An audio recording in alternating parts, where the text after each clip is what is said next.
Hello বন্ধুরা, আমার চ্যানেলে তোমাদের স্বাগত। আজকে আমি বানাবো দুধ দিয়ে মোচার সবজি। এই জন্য আমি একটা মোচা নিয়ে নিয়েছি। এবার মোচাটাকে আমি ছাড়িয়ে নিচ্ছি। এখন আমি মোচাটা কেটে নেব। আর যে পাত্রে আমি কেটে রাখছি সেই পাত্রে আমি একটু জল আর হলুদ দিয়ে রেখেছি। দেখুন কাটাও হয়ে গেছে আমার। আর নিয়ে নিয়েছি একটা আলুটাকেও ছোট ছোট করে কেটে নিয়েছি। আর এদিকে আমি নিয়েছি একটু জিরে আর একটু আদা আর একটা টমেটো, এটা আমি পেস্ট করে নেব। এখন আমি গ্যাসের উপর একটা কুকার বসিয়ে দিয়েছি আর কুকারে জলও দিয়ে রেখেছি। এখন জলটা গরম হয়ে গেছে, জলের মধ্যে আমি কাটা মোচাটা আমি দিয়ে দেব সিদ্ধ করার জন্য।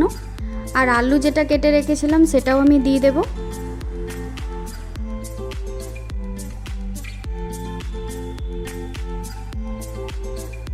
আর দিয়ে দিলাম স্বাদ অনুযায়ী নুন।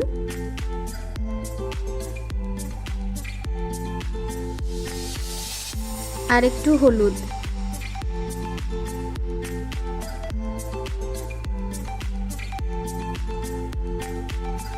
এখন আমি কুকারের ঢাকনাটা লাগিয়ে 5 মিনিট আমি সিদ্ধ হতে দেব। দুটো সিটি পড়লেই সিদ্ধ হয়ে যাবে।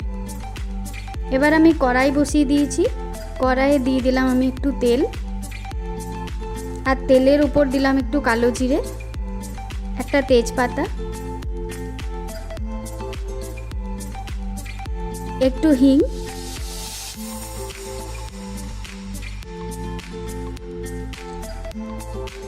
আর যে মশলাটা আমি বেটে রেখেছিলাম মশলাটা দিয়ে দিলাম, আদা আর জিরে বাটা। এখন আমি ভালো করে মশলাটা ভেজে নেব। দিয়ে দিলাম আমি 1 চামচ হলুদ আর টমেটো পেস্ট। এবার ভালো করে আমি মশলাটা কষিয়ে নেব।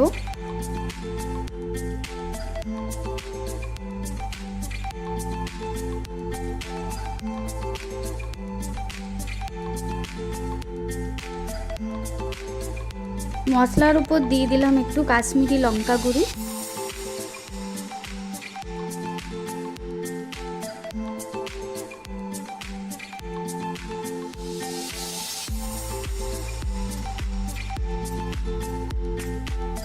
আর একটু জলও দিয়ে দিলাম। একটু জল দিয়ে ভালো করে মশলাটা আর একটু টাইম কষিয়ে নেব।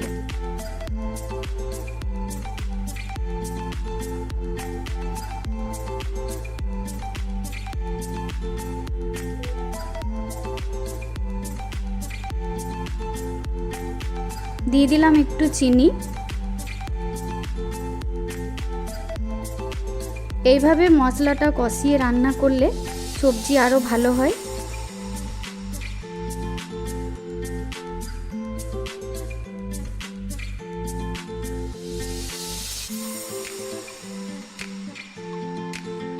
একটু নুন দিয়ে দিলাম। নুনটা আপনারা বুঝেই দেবেন, কারণ আগেও নুন দেওয়া হয়েছিল সিদ্ধর সময়।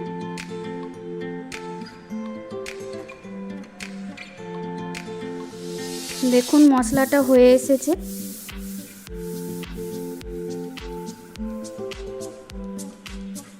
মশলা থেকে তেলও ছেড়ে দিয়েছে। এবার আমি দিয়ে দেবো সিদ্ধ করা মোচা। ভালো করে নেড়ে নেব।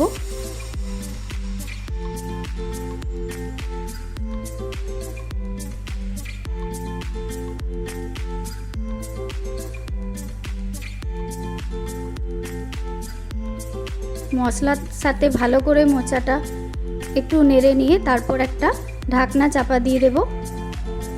আর ঢাকনা খুলে আমি দেখব।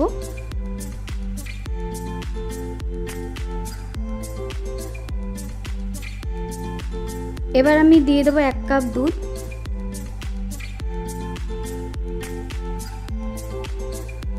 ভালো করে আমি মোচাটা নেড়ে নেব।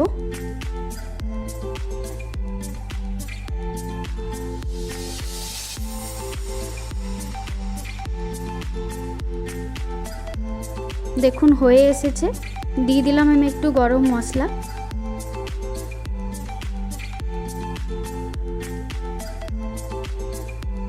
আর 1 চামচ ঘি। ঘিটা আপনারা দিতেও পারেন, নাও দিতে পারেন, তবে একটু ঘি দিলে মোচার সবজিটা অনেকটা টেস্ট হয়। এই রেসিপিটা আপনারা বাড়িতে অবশ্যই ট্রাই করবেন। আর এইভাবে দুধ দিয়ে মোচার সবজি যদি আপনারা বানান অবশ্যই ভালো লাগবে। আর যদি আপনাদের ভালো লেগে থাকে তাহলে আমার কমেন্ট বক্সে এসে আপনারা কমেন্ট করবেন আর আমার পাশে থাকবেন।